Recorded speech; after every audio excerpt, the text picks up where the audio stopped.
దేవుని వాక్యాన్ని చదువుకుందాం. దేవుని వాక్యాన్ని చదువుకుని వాక్య ధ్యానంలోనికి మనం వెళ్దాం. కొరింథీయులకు రాసినటువంటి మొదటి పత్రిక, వాక్య ధ్యానం కొరకై కొరింథీయులకు రాసిన మొదటి పత్రిక 11వ అధ్యాయం 23వ వచనాన్ని చదువుదాం. నేను మీకు అప్పగించిన దానిని ప్రభువు వలన పొందితిని. ప్రభువైన యేసు. చాలండి పిల్లరా. తర్వాత మరొక మాటను కూడా మనం చదువుకుందాం. 24వ వచనం కూడా చదవండి. 24వ వచనం, దానిని విరచి ఇది మీ కొరకైన నా శరీరము, నన్ను జ్ఞాపకము చేసుకొనుటకై దీనిని చేయుడని చెప్పాను. చాలండి. చిన్న ప్రార్థన చేద్దాం దేవుని సహాయం కొరకు. పిల్లలు అందరూ కూడా మీ మనసులో ప్రార్థించండి. దేవా, నాతో మాతో మాట్లాడమని, దీనదాసుని బలపరచమని, దేవుని నోటికి బోరగా మాత్రమే దీనదాసుడు వాడబడాలి అని చిన్న ప్రార్థన. ప్రేమ కలిగిన మా తండ్రి, మహోన్నతుడు అయిన మా దేవ, ఈ రాత్రికాల సమయంలో మీ పాద సముఖంలో చేరిన ప్రతి బిడ్డను మీరు జ్ఞాపకం చేసుకునండి. నన్ను మమ్మల్ని మీరు జ్ఞాపకం చేసుకునండి తండ్రి. అల్పుడును అయోగ్యుడును ప్రభువా, మీ పక్షాన్ని నిలబడి మాట్లాడుతుండగా మీ నోటికి బోరగా వాడుకునండి. మాకు కావలసిన వర్తమానాన్ని మీరు అందించండి. తద్వారా తండ్రి మా జీవితాల్లో సరిచేసుకోవాల్సిన విషయాలు ఏమన్నా ఉంటే మాతో మాట్లాడండి.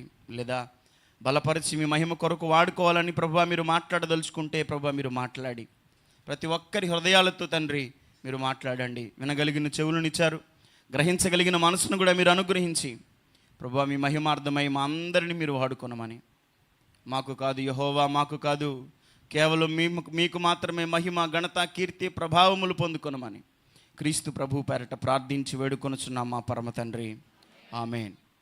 ప్రభునందు నా ప్రియ సహోదరి సహోదరులారా, మనం చదువుకున్నటువంటి వాక్య భాగంలో క్రీస్తు ప్రభు శిష్యులకు ఇలా ఆజ్ఞయిస్తూ ఉన్నాడు, నన్ను జ్ఞాపకము చేసుకున్నటకై దీనిని చేయండి. దేనికి చేయాలి?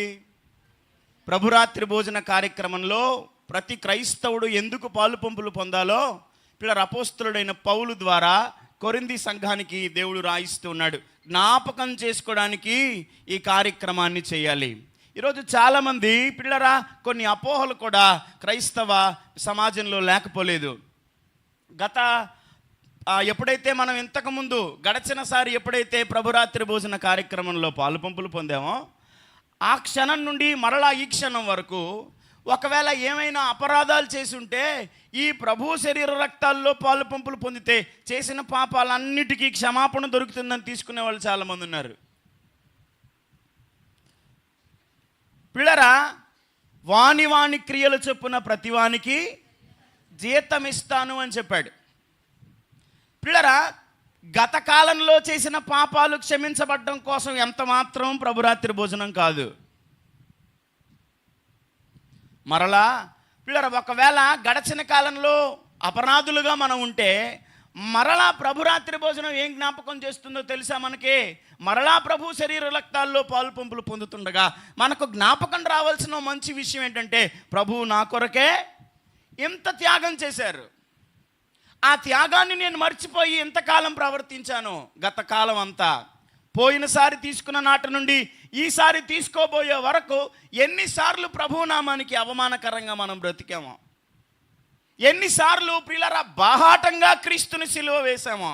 చాలామంది ఈ యొక్క ఈస్టర్ పండుగ సందర్భంగా లేకపోతే గుడ్ ఫ్రైడే సందర్భంగా చాలామంది క్రీస్తు ప్రభు చనిపోయాడు, అయ్యా మా కొరకే చనిపోయామని చాలా రోధించే వాళ్ళని మనం చూస్తూ ఉంటాం. యేసు ప్రభు అన్నాడు కదా, సిలువెత్తుకొని ఆయన గొల్గొతా కొండకు వెళ్తూ ఉండగా పిల్లరా అక్కడ ఉన్నటువంటి యెరూషలేము కుమార్తెలు ఏడుస్తూ ఉంటే యేసు ప్రభు ఆగి వాళ్ళతో మాట్లాడి ఇలా అన్నాడు. మీ అందరికి తెలుసు కదా, నా కోసం ఏడవద్దు. ఎవరి కోసం ఏడవాలి? మీకోసం, మీ పిల్లల కోసం ఏడవమన్నాడు. అయ్యా నా కోసం చనిపోయావా? ఆయన చనిపోయాడు, ఎప్పుడో తిరిగి లేచాడు మనందరి కోసం. మరలా ఆయన మేఘారుడై ఆయన కోసం మనం ఏడవలసిన పని లేదు. మనం ఏడవలసింది ఎవరి కోసం? మన కోసం, మన పిల్లల కోసం ఏడవాలి. పిల్లరా, గత కాలంలో మనం చేసినటువంటి అపరాధాలు క్షమించబడవు ఈ ప్రభు శరీర రక్తాల్లో పాలు పంపులు పొందుట ద్వారా కాదు. కానీ ఇది మనం చేయవలసిన ఆవశ్యకత ఎందుకనంటే, మరలా ప్రభు మార్గాన్ని విడిచి ప్రయాణిస్తున్నటువంటి ఓ క్రైస్తవ భక్తి జీవితాన్ని సరిచేయడం కోసం, మరలా ప్రియులారా క్రీస్తు యొక్క త్యాగం మనసులోనికి గుర్తుకు రావడం కోసం, ఇందుకే కదా ప్రభు నా కొరకు చనిపోయింది, ఇందుకే కదా ప్రభు నా కొరకు శ్రమ పొందింది, అయినా ఆ శ్రమను నేను నిర్లక్ష్యం చేసి ప్రవర్తిస్తున్నానే అని ప్రియులరా మనం జ్ఞాపకం చేసుకొని మన మార్గాన్ని మరలా సరి చేసుకోవడానికి, మరలా సరిదిద్దుకోవడానికి, మరలా ప్రియులరా క్రీస్తు యొక్క దారిలో నడవడం కోసం, ఆయన చెప్పినటువంటి వాక్యాన్ని అనుసరించి నడవడం కోసం, దేవునికి మహిమకరంగా జీవించడం కోసం మరలా మనం ప్రయత్నం చేయడం కోసం, పునఃప్రారంభించడం కోసం వీళ్ళ ఈ కార్యక్రమాన్ని చేయాలి. ఎందుకు అసలు ఈ కార్యక్రమాన్ని చేయవలసి ఉంది? జ్ఞాపకం చేసుకోవాలి, కరెక్టే. అసలు ఎందుకు చేయాలి పిల్లరా? ఎందుకు చేయాలి అని అంటే యోహాను సువార్త 6వ అధ్యాయం, యోహాను సువార్త 6వ అధ్యాయం 56వ వచనాన్ని కనుక మనం చదివితే, ఎందుకు ప్రభు శరీర రక్తాల్లో పాలు పంపులు పొందాలో మనం జ్ఞాపకం చేసుకోవచ్చు. 6వ అధ్యాయం 56వ వచనం, నా శరీరమును తిని నా రక్తము త్రాగువాడు నా యందును నేను వాని యందును నిలిచియుందుము. పిల్లల చాలండి, యేసు ప్రభు యొక్క శరీరాలు తిని ఆయన రక్తంలో, శరీరము తిని ఆయన రక్తంలో పాలు పంపులు పొందితే ఆయన అంటున్నాడు పిల్లరా, వాని యందు నేను నా యందు వాడును ఉంటాం మేము. ఇప్పుడు ఎప్పుడైతే క్రీస్తు శరీరాన్ని మనం రొట్టె రూపంలో తీసుకుంటున్నామో, ఎప్పుడైతే క్రీస్తు రక్తాన్ని పిల్లరా ద్రాక్షారస రూపంలో మనం తీసుకుంటున్నామో, జరుగుతున్నటువంటి ఒక గొప్ప పరిణామం ఏంటో తెలుసా నా ప్రియ సహోదరి సహోదరులారా? మన మానవ శరీరానికి క్రీస్తు శరీరం అనే రొట్టె పిల్లరా మన శరీరంలో ఆయన శరీరం రొట్టె రూపంలో మిళితమవుతూ ఉంది. ద్రాక్షారస రూపంలో క్రీస్తు ప్రభు వారి రక్తం మన రక్తంలో కలవబోతా ఉంది. చాలాసార్లు ఇలా వింటూ ఉంటాం, మీరు విన్నారో లేదో నాకు తెలియదు కానీ పిల్లలు ఇలా అంటారు. ఏంటో తెలుసా? ఎవరైనా రక్తం ఎక్కించుకోవాల్సి వస్తే చాలామంది భయపడేది ఏంటో తెలుసా పిల్లలు? అమ్మో వాడికి ఏం రోగాలు ఉన్నాయో, నాకేం రోగం వస్తుందో అని చాలామంది భయపడుతుంటారు. ఆ రక్తం ఎక్కించిన తర్వాత ఏదైనా చిన్న సమస్య వచ్చిందనుకోండి, ఎలా భయపడతారో తెలుసా? ఆడికి ఏదో ఉండుంటుంది కాబట్టే,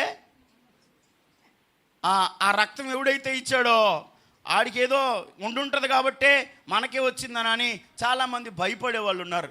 మొన్న ఈ మధ్యన మాట ఏంటో తెలుసా?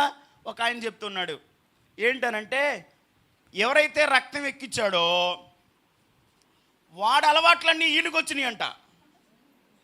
మరి అది అంతవరకు నిజమో నాకు తెలీదు.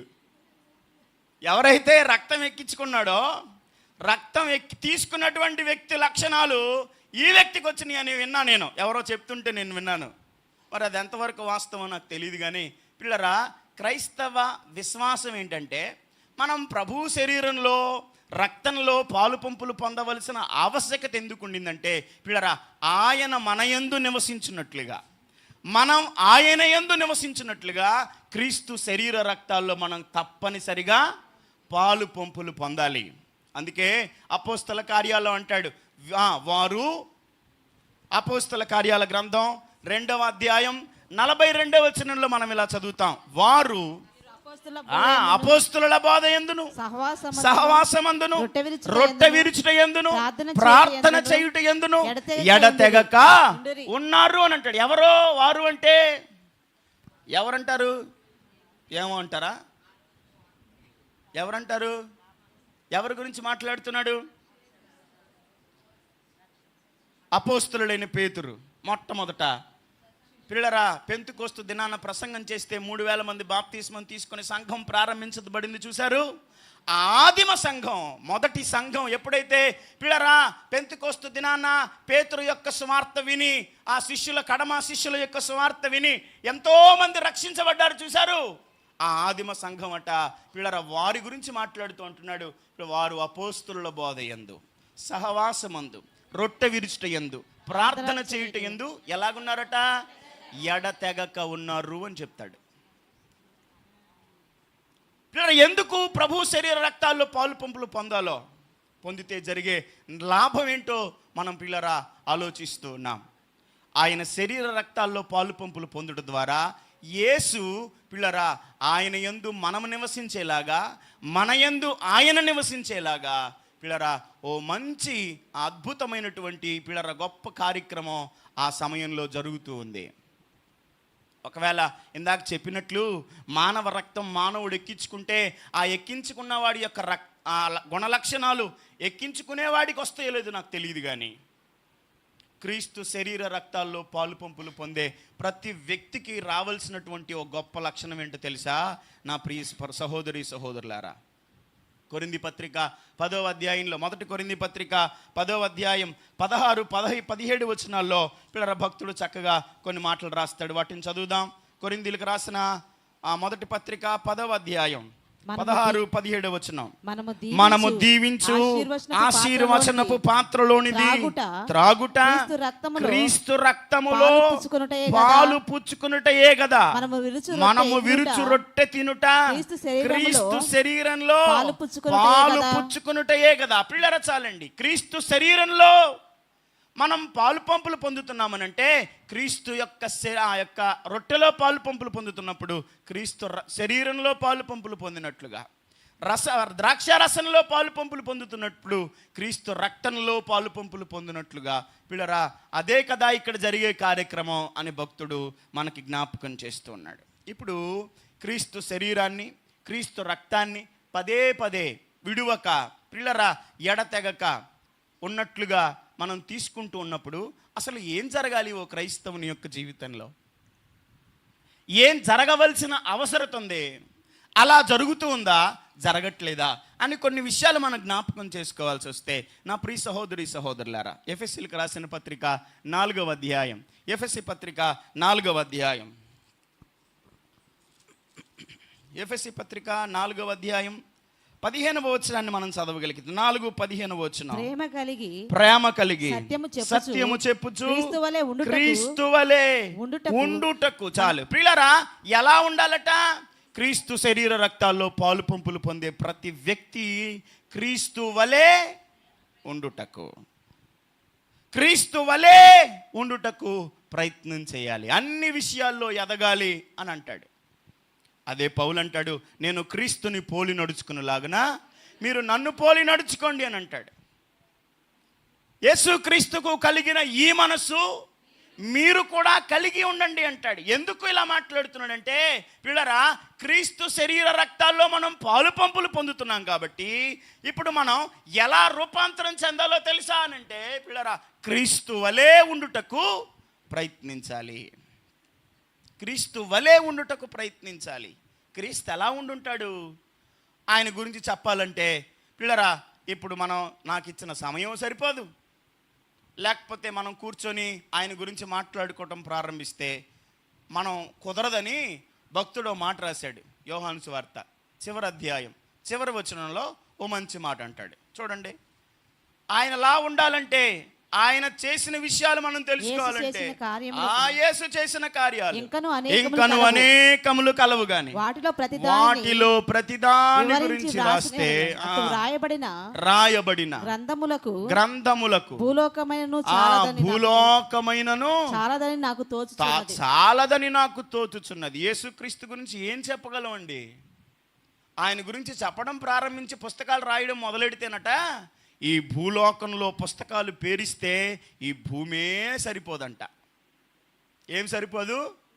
భూమే సరిపోదంట. యేసుక్రీస్తు ఔన్నత్యాన్ని గురించి ఆయన కార్యాల గురించి రాయడం మొదలెడితే.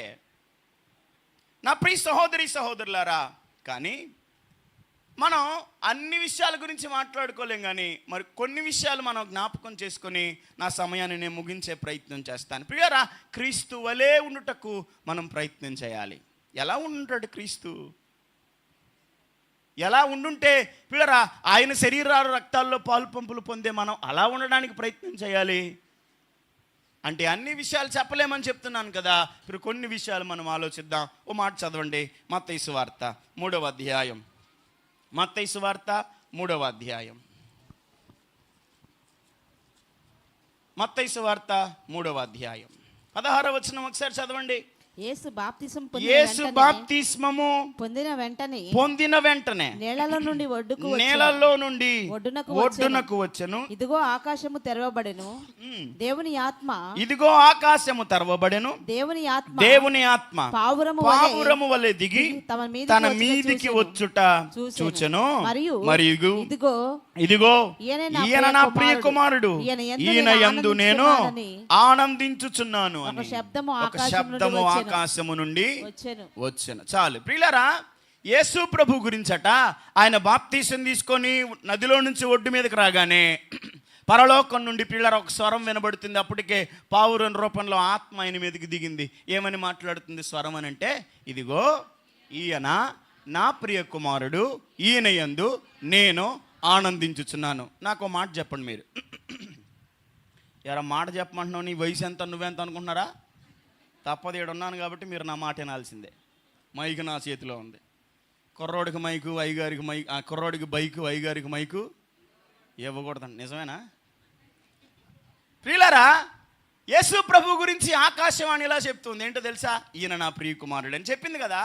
యేసు ప్రభు అప్పటికి ఎన్ని అద్భుతాలు చేశాడు?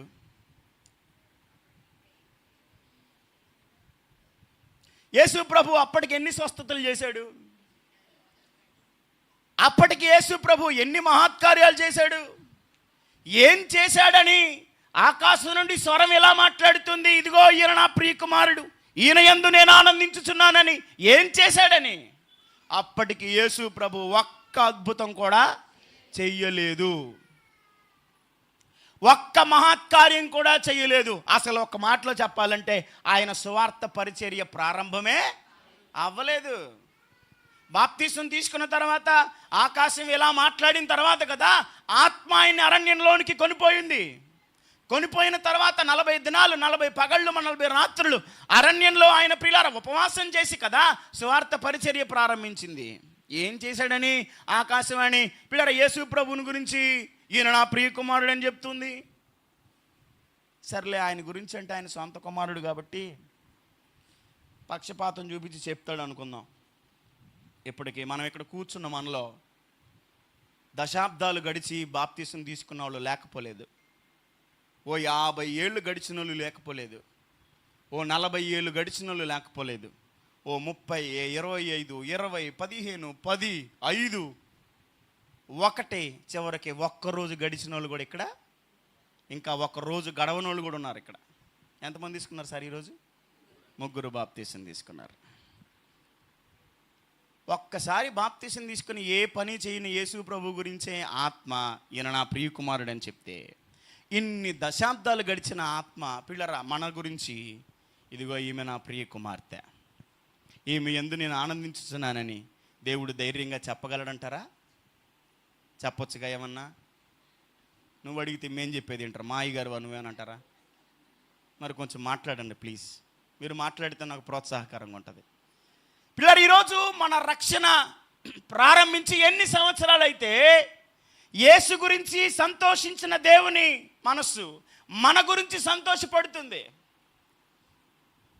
ఎన్ని సంవత్సరాలుగా విశ్వాస జీవితం కొనసాగిస్తూ ఎన్ని సంవత్సరాలుగా ప్రభు బలలో పాలుపంపులు పొందుతున్నాం మనం.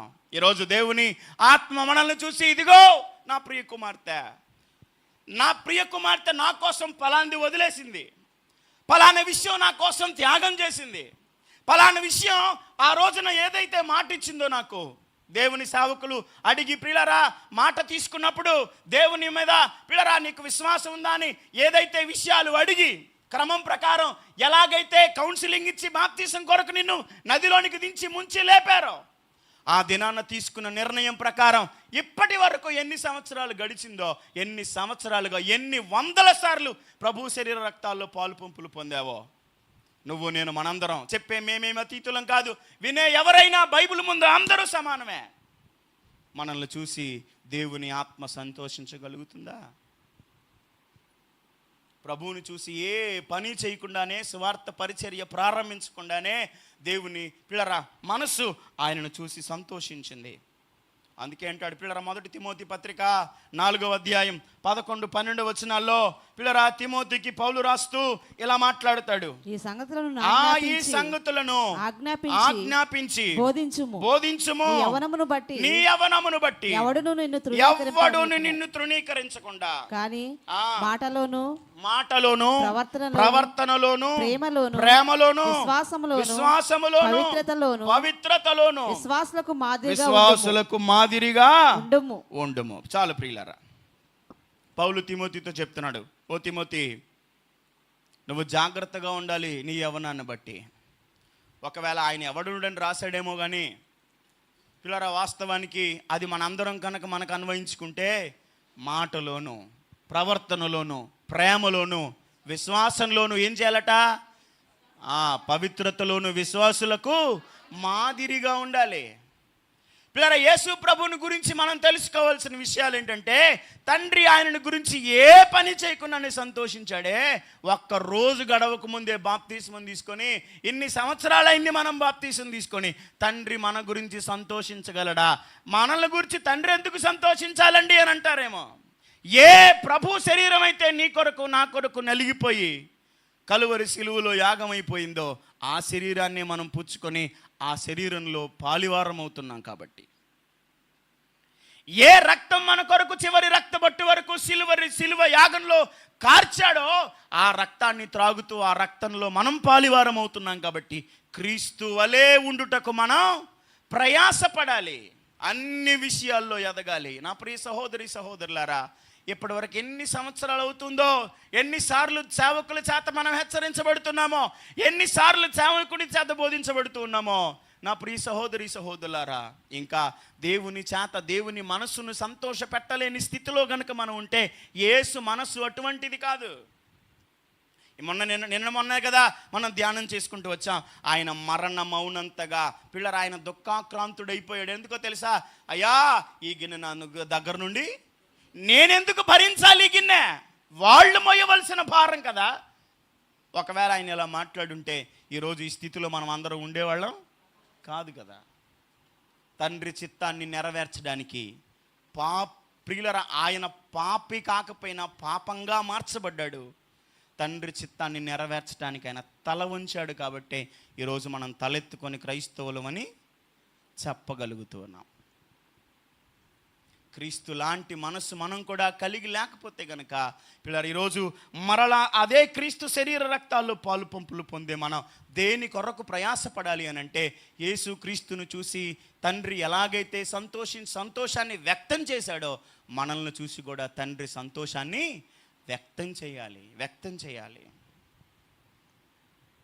పిల్లలు, యోహాను సువార్త 4వ అధ్యాయం 28వ వచనంలో, యోహాను సువార్త 4వ అధ్యాయం 28వ వచనం, ఆ స్త్రీ తన కొండను విడిచిపెట్టి ఊరిలోనికి వెళ్ళి మీరు వచ్చి నేను చేసినవన్నీ నాతో చెప్పినవాణ్ణి చూడండి. చాలు ప్రియులారా, మనకు తెలుసు యోహాను సువార్త 4వ అధ్యాయం ఎవరి గురించి మాట్లాడుతుందో. కొన్ని వచనాలు ఎవరి గురించి?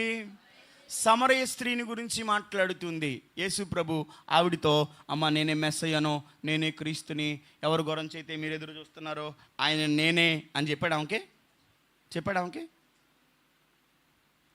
ఆయన మాట్లాడాల్సిన విషయాలు ఏవో కొన్ని మాట్లాడుతున్నాడు. కానీ ఆవిడికి అర్థమైపోయింది ఈయన ఎవరు అనుకుందామా? ఊరిలోనికి పరిగెత్తుకుని వెళ్ళింది.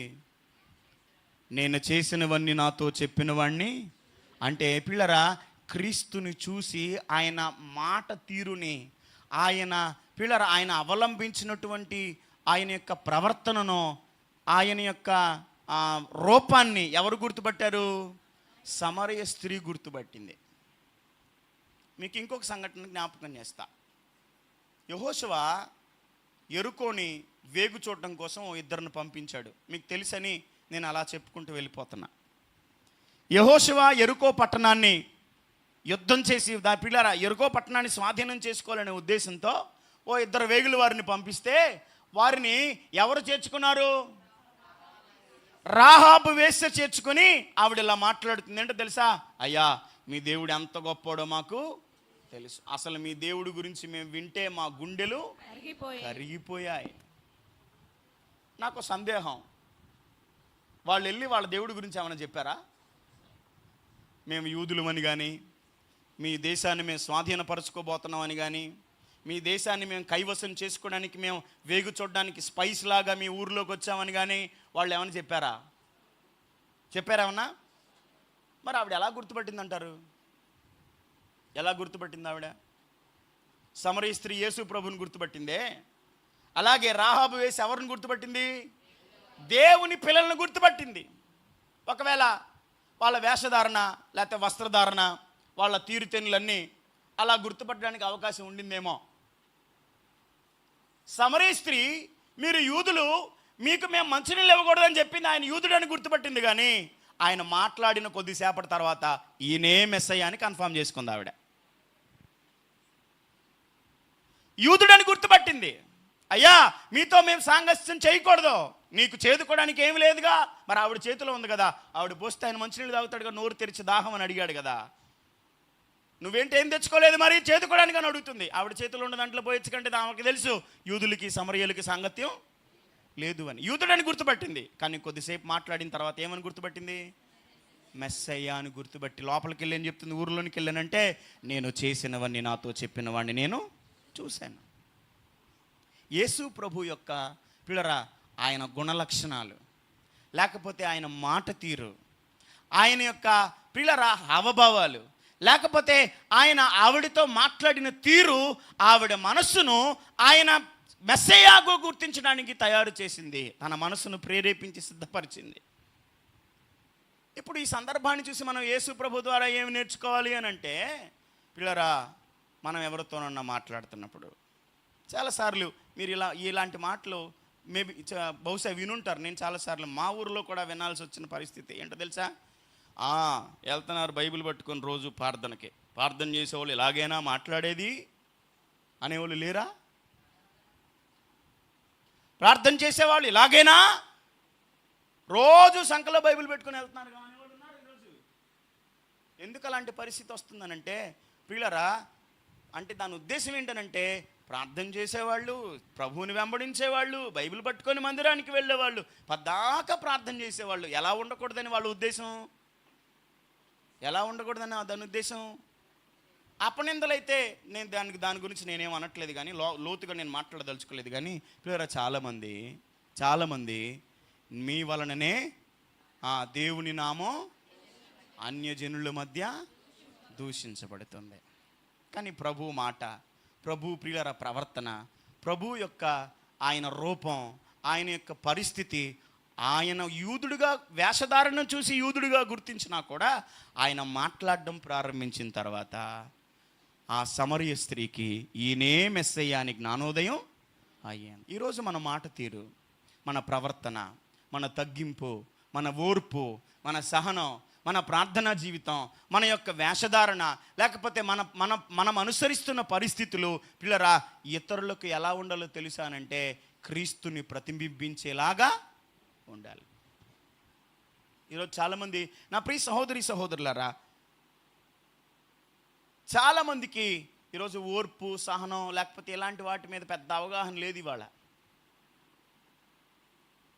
అదేంటో ఇమ్మీడియట్గా కీ ఇచ్చిన బొమ్మ తిరిగినట్టే ఏదైనా ఒక మాట అనగానే ఇమ్మీడియట్గా ఒక్క మాట అంటే 10 మాటలు చదివేవాళ్ళు ఈరోజు చాలామంది ఉన్నారు. మీ అయ్యగారు నాకు ఏం చెప్పలా, నేను మామూలుగా మాట్లాడుతున్నా, సహజంగా మాట్లాడుతున్నా, అన్ని ఊర్లో ఉన్నదే.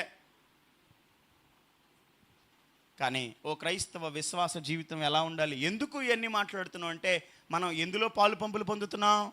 ప్రభు శరీర రక్తాల్లో పాలు పంపులు పొందే మనం ఎలా ఉండాలో ఆలోచిస్తున్నాం. క్రీస్తు వలే ఉండడానికి ప్రయత్నం చేయాలి, క్రీస్తు వలే ఉండడానికి ప్రయాసపడాలి, క్రీస్తు వలే ఉండుటకు అన్ని విషయాల్లో ఎదగవలసిన క్రైస్తవ విశ్వాస జీవితం. అందుకే అంటాడు, ఎంత గొప్ప సాక్షి సమూహం మేఘము వలె ఆవరించి ఉండగా సులువుగా చిక్కులు పెట్టే ఇప్పుడు సులువుగా చిక్కులు పెట్టే పాపం అంటే పెద్దగా గొప్ప పాపాల గురించి డిస్కస్ చేయాల్సిన పని కూడా లేదు. నోటి ద్వారానే మన రక్షణను మనం పోగొట్టుకునే పరిస్థితులు చాలా సందర్భాల్లో మనకు ఎదురుపడతాయి. ఇప్పుడు సమరయ స్త్రీ కేవలం యేసు నోటి మాటను బట్టే ఆయన మెస్సయ్యను గుర్తించింది. నా ప్రియ సహోదరులారా, మన నోటి మాట మనం క్రైస్తవులమని ప్రతిబింబింపచేస్తుందా ఇతరుల పట్ల? మన కుటుంబంలో మన వాళ్ళే మన భక్తిని ప్రశంసించగలరా? మన నోటి మాటను ప్రశంసించగలరా? మన ప్రవర్తనను ప్రశంసించగలరా? మన ప్రవర్తనను చూసి పిల్లరా వాళ్ళు దేవుని మహిమపరచగలరా? చాలామంది పురుషులు, అయ్యా ప్రార్థనకు రండి, రక్షణ పొందండి, మీరు చక్కగా వారం అంతా పనికి వెళ్తున్నారు, దేవుని సన్నిధికి వచ్చి దేవుణ్ణి తెలుసుకోండి, మీకు చక్కగా మారు మనసు పొందండి, రక్షణ పొందండి, బాప్తీసం తీసుకోమండి అంటే వాళ్ళు ఏం చెప్తున్నారు తెలుసా? ముందామన మార్చండి గారు. ఏమన్నారు? ఎవరిని మార్చాలంట? రోజు మీ దగ్గరికి పోతుంది చూసారా, ముందామను మార్చండి అంటున్నారు. ఎవరో? ఎందుకని? ఇక్కడ ఉన్నట్టు అక్కడ ఉండట్లేదని. కాబట్టి ప్రియులారా, యేసు మాట, యేసు ప్రవర్తన ఆయన్ని ఎవరో గుర్తించేట్లుగా చేసింది. రాహాబు వేశ్య దగ్గరికి వెళ్ళిన వేగులు వారైనటువంటి యూదులు, ఇశ్రాయేలీల ఆ ఇద్దరు ఆ వ్యక్తులను కూడా రాహాబు వేశ్య వాళ్ళ గుణగణాలు, వేషధారణ, వాళ్ళ వస్త్రధారణ, వాళ్ళ పరిస్థితులన్నీ చూసి గుర్తుపట్టినట్లుగా, సమరయ స్త్రీ యేసును చూసి గుర్తుపట్టినట్లుగా, మనల్ని చూసి మన మాట విని కూడా అనేకులు గుర్తుపట్టేట్లుగా మన భక్తిని మనం కాపాడుకుంటూ ప్రయాణం చేయాలి క్రైస్తవ విశ్వాస జీవితంలో. యోహాను సువార్త 8వ అధ్యాయం, యోహాను సువార్త 8వ అధ్యాయం 4వ వచనంలో, 8:4 వచనం. బోధకుడా ఈ స్త్రీ వ్యభిచారం చేయుచుండగా పట్టబడింది. చాలండి, చాలు. ఈ విషయం మనందరికీ తెలిసిన విషయమే. సమయం సరిపోదు కాబట్టి నేను చక్కచక్క వెళ్ళిపోతాను ముందుకి. ఓ స్త్రీని పట్టుకుని వచ్చారు.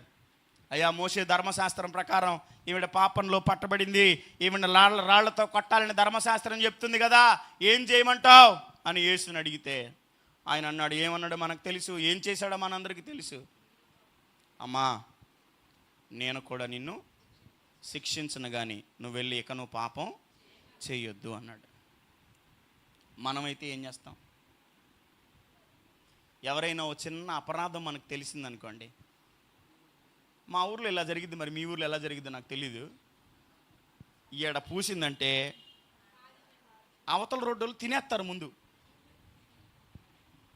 ఈ రోడ్లో ఓ చెట్టు పూసిద్ది, ఆ పూసినోడు ఉదయం మాట్లాడతాడు, ఏమని? అరే, మామిడికాయ చెట్టు మా చెట్టు పూత రాలేదురా, మీ చెట్టు మీకు ఏకంగా కాయలే కాటారా, ఏమంటే మా చెట్టుకు పూత వచ్చిందని అనుకున్నారు అనుకో. సపోజు అవతల రోడ్డుకి వెళ్ళేసరికి ఈ వార్త ఎలా మారిద్ది? కాయ కాసింది, ఇష్టమైనోడైతే అబ్బా మధురంగా ఉందరా ఆ చెట్టు అంటాడు.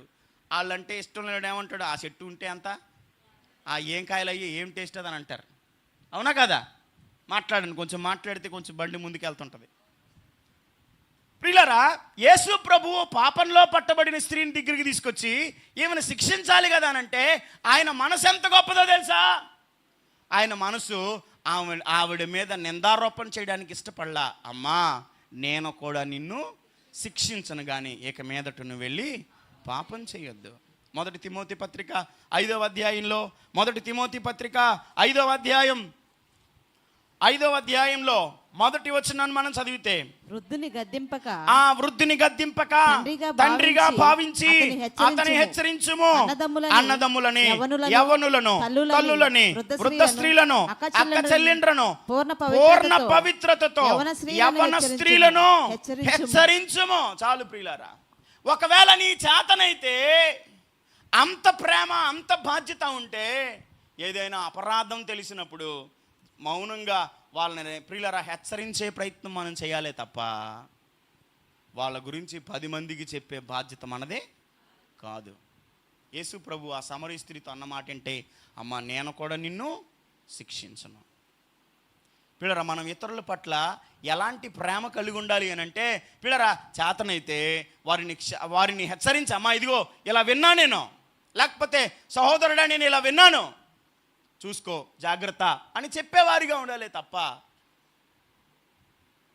అనవసరంగా ప్రియులరా వారి మీద తెలియని సాక్ష్యాన్ని చెప్పి వారిని ఇంకా ప్రియులరా బాధ పెట్టేవారిగా ఓ క్రైస్తవుడైతే ఉండకూడదు. దేవుని మనసు ఎంత గొప్పదో తెలుసా? ఏ క్రీస్తు అయితే అమ్మా నేను కూడా నిన్ను శిక్షించను అన్నాడో ఆ క్రీస్తు శరీరాన్నే మనం తీసుకోబోతున్నాం. ఆ క్రీస్తు రక్తంలోనే మనం పాలు పంపులు పొందబోతున్నాం. ఇంకొక మాట కూడా చెప్పాలి, పిల్లరా ఆయన సిలువలో ఉండి ఆయన పక్కలో బళ్ళెంతో పొడిచిన వారు, లేకపోతే ఆయన కొరడాలతో కొట్టిన వారు, తల మీద ముళ్ళ కిరీటం పెట్టిన వారు, నువ్వు రాజువా, క్రీస్తువా, దేవుని కుమారుడివా అని అవమానించిన వాళ్ళు చివరికి ఇదిగో రాజు అని చెప్పుకుంటున్నాడు. యూదుల రాజు అని బోర్డు పెట్టిన వాళ్ళు, గడ్డాన్ని పీకిన వాళ్ళు, ఉమ్మి వేసిన వాళ్ళు, పిడిగుద్దులు గుద్దిన వాళ్ళని చూసి యేసు ప్రభు చెప్తున్న మాట ఏంటో తెలుసా? అయ్యా తండ్రి, వీరేమి చేయుచున్నారో వీరెరుగరు గనుక వీరిని క్షమించు క్షమించు క్షమించు అని చెప్పాడు. వీలైతే పిల్లరా మనం హెచ్చరించేవారిగా ఉండాలి, అంతే తప్ప ఇతరులను మనం తక్కువ చేసేవారిగా ఉండకూడదు. వాక్యం చెప్తుంది, ఒక ఘనత విషయంలో ఒకడినొకడు గొప్పగా ఎంచుకోండి. ఘనత విషయంలో పిల్లలు ఒకడినొకడు ఘనతగా ఎంచుకోవాలి. సహోదర ప్రేమ విషయంలో మనందరం కూడా ఇతరుల పట్ల ప్రేమ కలిగి ఉండాలి.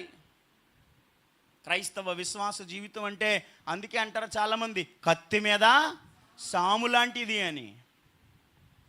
ఊరికేనా పరలోక రాజ్యాన్ని స్వతంత్రించుకునేది? ఊరికేనా ప్రభు బిడ్డలమని చెప్పుకునేది?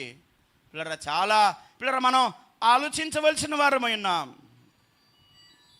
లూకాసు వార్త 22వ అధ్యాయంలో 42వ వచనాన్ని మనం చదివితే, లూకాసు వార్త 22వ అధ్యాయం 22-42 వచనంలో, తండ్రి ఈ గిన్నె నా యొద్ద నుండి తొలగించు, నీ చిత్తమైతే తొలగించుము, అయినను నా ఇష్టం కాదు నీ ఇష్టమే. చాలు ప్రియులారా, ఇందాకే మనం దీని గురించి ఆలోచించాం. నా ఇష్టం కాదు, నా ఆలోచన కాదు, నా సొంత ఇష్టం కాదు, ఈ విషయంలో నీ చిత్తమే సిద్ధించునుగాక. యేసు చివరి క్షణం వరకు కూడా 12వ ఏట మనం చూస్తాం ఏంటనంటే, బాబు అయ్యా నువ్వు తప్పిపోయావని మేము ఊరంతా తిరుగుతున్నాం, నువ్వేంటి ఇక్కడున్నావని తల్లిదండ్రులు యేసు ప్రభుని అడిగితే ఆయన అన్నాడు, నా తండ్రి పనుల మీద నేనున్నానని మీరు ఎరుగురా. ఆ మాట యేసు పలికిన మాట ఆ నాటి నుండి కూడా, అంతకుముందు ఎలా ఉందో ఆ తర్వాత ఎలాంటి పరిస్థితుల వాటి గురించి మనం ఆలోచించట్లేదు, కానీ 12వ ఏట నా తండ్రి పనుల మీద ఉన్నానని మీరు ఎరుగురా అన్నప్పటి నుంచి చూసుకుంటే ఆయన సిలువలో ప్రాణం విడిచి ఆత్మను నీ చేతికి అప్పగిస్తున్నాను అనే అంతవరకు యేసు ప్రభు దేని కొరకు ఆరాటపడ్డాడో తెలుసా? దేని కొరకు ప్రయత్నం చేశాడో తెలుసా? దేని కొరకు ప్రయాసపడ్డాడో తెలుసా? అంటే అయ్యా ఇదిగో మీ తల్లిదండ్రులు వచ్చారు, బయట ఉన్నారంటే, ఎవరు నా తల్లిదండ్రులు? నా తండ్రి చిత్త ప్రకారం చేసేవాళ్లే నా తల్లి నా తండ్రి. భోజనం చేయవా, మంచినీళ్ళు తాగవా అంటే, నాకు నా తండ్రి చిత్తాన్ని నేను జరిగించడమే నాకు భోజనమును పానమును అయింది అంటాడు. యేసు ప్రభు జీవితంలో ఏది చూసినా, ఏ సందర్భం చూసినా తండ్రి చిత్తాన్ని జరిగించడానికి ఆయన ప్రయత్నం చేస్తూ, ఆ చేసిన ప్రతి ప్రయత్నాన్ని ప్రియులరా మానవ జాతికి ఏమంటారు, మానవ జాతికి ఉదాహరణగా మాదిరిగా చూపించడం కోసమే ప్రయత్నం చేశాడు.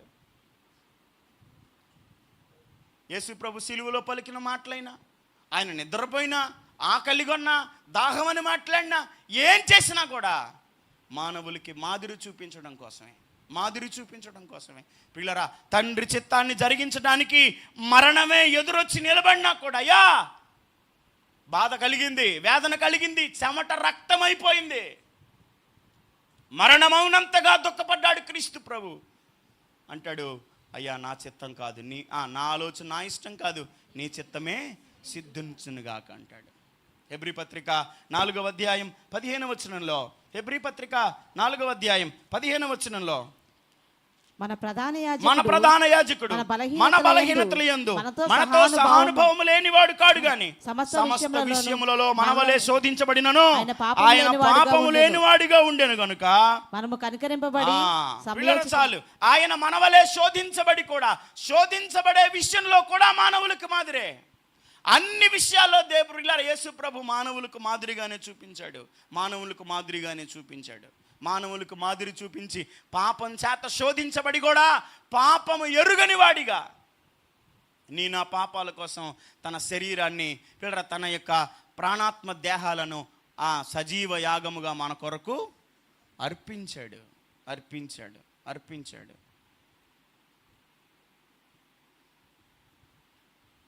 ఎందుకు యేసు ప్రభు శరీర రక్తాల్లో పాలు పంపులు పొందాలి? ఎందుకు జ్ఞాపకం చేసుకోవాలి అని అంటే, ఆయనలో మనం ఉండనట్లుగా ఆయన మనలో ఉండునట్లుగా. ఆయన మనలో ఉంటే ఏం జరుగుతుంది పిల్లరా అంటే క్రీస్తు వలె ఉండడానికి మనం ప్రయాసపడాలి. ఏ విషయాల్లో ప్రయాసపడాలి? ఆయన ఒకవేళ ప్రియులరా ఆయన బాప్తిస్మం తీసుకోగానే చెప్పండి ఒకసారి, అప్పగింతల కార్యక్రమం ఎన్ని విషయాలు చెప్పాను నేను ఇప్పటికి? ఎన్ని విషయాలు చెప్పానంటారు? నువ్వు చెప్పేది చెప్పుకొని ముగించుకొని పోరా బాబు మమ్మల్ని అడుగుతావని అన్నట్టు. ఎన్ని విషయాలు చెప్పాను ఇప్పటికి?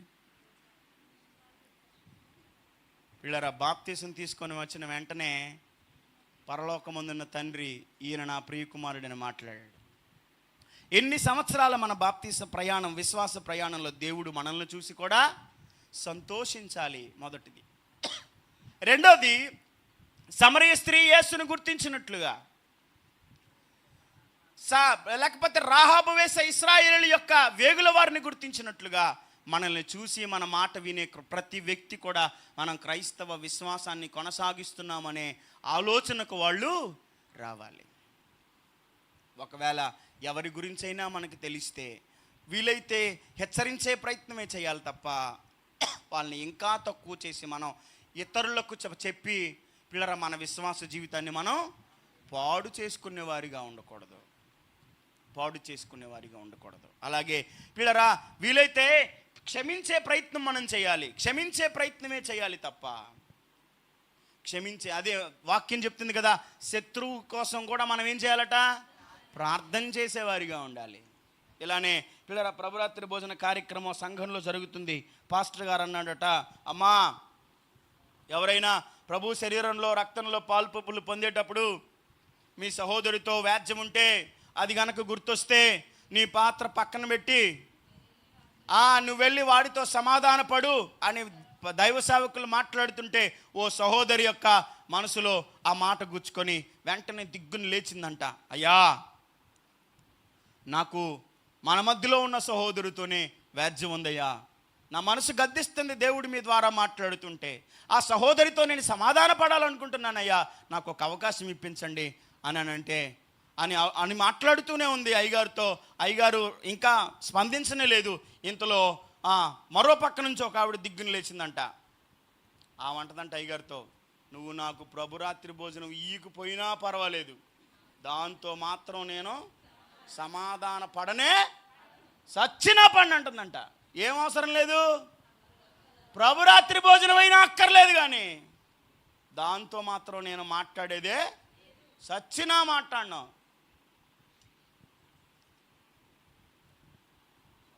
పిల్లలు ఈరోజు క్రైస్తవ విశ్వాస జీవితంలో మనం పరీక్షించుకోవాల్సిన విషయాలు మరోసారి, ప్రభు శరీరంలో రక్తంలో పాలు పంపులు పొందే అవకాశం దేవుడు మనకిచ్చాడు.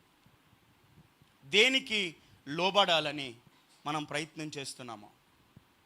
దేనికి తలవంచాలని మనం ప్రయత్నం చేస్తున్నాము? రోమపత్రిక 6వ అధ్యాయం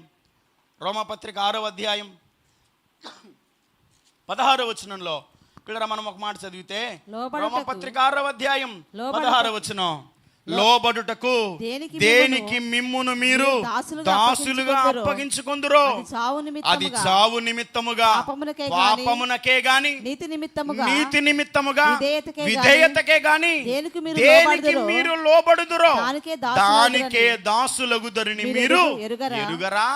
చూడండి ప్రియులారా, మీరు పాపానికి లోబడాలనుకుంటున్నారా, నీతికి లోబడాలనుకుంటున్నారా? క్రీస్తు ప్రభు అయితే ఎవరికి లోబడ్డాడు? దేవునికి అన్ని విషయాల్లో లోబడ్డాడు. చివరికి ప్రాణం అర్పించే విషయంలో కూడా లోబడుతూ వచ్చాడు.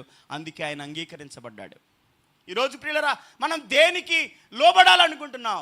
నీ ఇష్టం, అది నీ ఇష్టం. ఎలా క్రీస్తులా ఉండాలని వాక్యం చెప్తూ ఉంది. పిల్లరా మనల్ని బలపరచడానికి ప్రభువు మాట్లాడుతూ ఉన్నాడు. ఆయనైతే ఎలా ఉండేవాడు? ఆయన శరీర రక్తాల్లో పాలు పంపులు పొందుతున్నాం కదా, మనం కూడా అన్ని విషయాల్లో ఆయనలా ఉండడానికి ఎదగాలి అని వాక్యం చెప్తుంది. మనం దేనికి లోబడాలనుకుంటున్నాం? దేనికి లోబడాలనుకుంటున్నాం? ఒకవేళ పాపానికి లోబడాలనుకుంటే, లేదా దేవునికి నీతికి లోబడాలనుకుంటే, దేనికైతే మీరు దాసులుగా ఉండదలుచుకున్నారో దానికి లోబడాలనుకుంటున్నారు, దానికే మీరు దాసులుగా ఉంటారని మీరు ఎరుగరా? మీరు పాపానికి లోబడదలుచుకుంటే ఆ పాపానికే దాసులుగా ఉంటారు. లేదు, నేను క్రీస్తు వలె ఉండడానికి అన్ని విషయాల్లో వాక్యానికే లోబడతాను, నీతికే లోబడతాను, దేవునికే లోబడతాను అని అంటే మీరు దేవునికి దాసులై ఉంటారు, దేవునికి పిల్లలై ఉంటారు. అందుకే అంటాడు, పిల్లరా యేసు ప్రభు అయితే ఒక్క మాటే చదవండి, నేను ముగించేస్తాను. 2 కొరింథీయులకు రాసిన పత్రిక 5వ అధ్యాయం 9వ వచనంలో, పిల్లరా 2 కొరింథీయులకు రాసిన పత్రిక 5వ అధ్యాయం 9వ వచనం, కావున దేహమందున్నను దేహము విడిచినను ఆయనకి ఇష్టమై ఉండవలెనని మిగుల అపేక్షించుచున్నాను. చాలా ఆశపడుతున్నా నేను. దేహమందున్నాను, దేహము విడిచినను, బ్రతికున్నా చచ్చిపోయినా. ఇప్పుడు యేసు ప్రభు చూడండి, బ్రతికున్న దినాలన్నీ ఎవరి కోసం పనిచేశాడు? మాట్లాడాలి. బ్రతికున్న దినాలని ఎవరి కోసం పనిచేశాడు? తండ్రి చిత్తాన్ని జరిగించడానికే పనిచేశాడు. ఇక చావు దగ్గరికి వచ్చింది. ఆ చావు విషయంలో కూడా కేవలం ప్రియులరా అదే ఇక్కడ చెప్తున్నాడు, మనం దేహమందున్నాను దేహము విడిచినను ఆయనకిష్టులమై ఉండాలని నేను మిగులా అపేక్షించుచున్నాను. మీరు దేన్ని ఆలోచిస్తూ ఉన్నారో? క్రీస్తు ఎలాగుండేవాడో. ఇంకా అనేక విషయాలు దేవుని దాసుల ద్వారా ప్రతిసారి మనం హెచ్చరించబడుతూ ఉంటాం. పిల్లరా ప్రతిసారి మనం బోధించబడుతూ ఉంటాం, ప్రతిసారి పురుకొల్పబడుతూ ఉంటాం. దేనికి దాసులమై ఉండాలని మనం కోరుకుంటున్నాము. దేహమందున్న దేహము విడిచే సమయం వచ్చినా కూడా ఎవరికి లోబడాలి, ఎవరికి ఇష్టంగా మనం బ్రతకాలంటే పిల్లరా ఏ స్వరమైతే యేసు ప్రభు బాప్తిసం తీసుకొని గట్టు మీదకు రాగానే ఇదిగో ఈయన నా ప్రియ కుమారుడు, ఈయన యందు నేను ఆనందించుచున్నాను, ఏ స్వరమైతే ఏ మనస్సు అయితే సంతోషాన్ని వ్యక్తపరిచిందో ఆయనకిష్టులమై ఉండడం కోసం పిల్లరా మనం దేహమందున్నను దేహము విడిచినను అన్ని విషయాల్లో దేవునికి ఇష్టంగా బ్రతకడం కోసం పిల్లరా మనం ప్రయత్నం చేయాలి. యేసు ప్రభు అయితే తండ్రి చిత్తాన్ని జరిగించడానికే తన తనువు మనస్సు పిల్లరా ఆయన త్రికరణ శుద్ధిగా అన్ని విషయాల్లో తండ్రికి మాత్రమే లోబడ్డాడు. ఆ లోబడి మాదిరి చూపించిన క్రీస్తు శరీరంలోనూ రక్తంలోనూ పాలివారమవుతున్న మనం కూడా అన్ని విషయాల్లో క్రీస్తు వలె ఉండుటకు మనం ఎదుగుదుముగాక.